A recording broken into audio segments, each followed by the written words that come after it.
Naging maingay at makulay din ang pagsalubong ng iba't ibang bansa sa bagong taon. Patunay dyan ang mga engrandeng fireworks display sa mga sikat na pasyalan at historical sites. Umaksyon si Beverly Natividad. Pagsapit ng alas 12 ng hating gabi, sinabayan ng nagagandahang fireworks display ang pagtunog ng Big Ben sa London.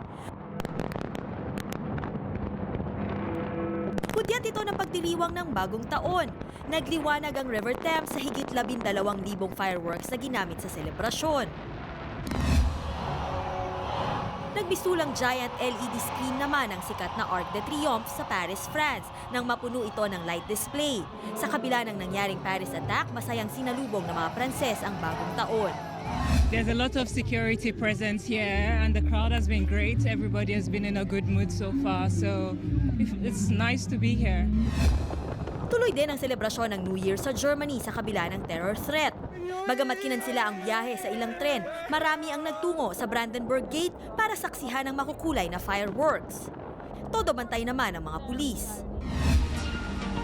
Sa Australia, higit 1 milyon ang nagtipon-tipon sa Sydney Opera House para panoorin ang fireworks display.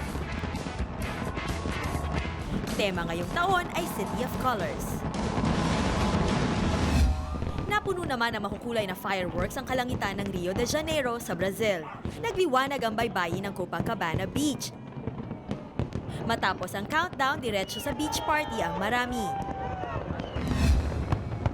Agaw eksena sa mga turista ang pyrotechnic display sa Dubai. Pinailawan ang Burj Khalifa na pinakamataas na gusali sa mundo. Sa Taiwan, bidang-bida rin ang Taipei 101. Pinalibutan ng libu-libong fireworks ang skyscraper. Ginastosan naman ng gobyerno ng Thailand ang kanilang New Year's Eve countdown. Ginanap ang selebrasyon sa Temple of Dawn sa Bangkok. Tumagal ng 15 minuto ang fireworks display. Sa Amerika, napuno ng confetti ang Times Square sa pagsalubong sa bagong taon. Nasa 32,000 LED lights ang pinailawan. Marami ang nag-abang sa engrandeng fireworks at taunang ball drop. Nagbigay kulay din sa event ang performances ng iba't ibang artists. Umaksyon, Beverly Natividad, News 5.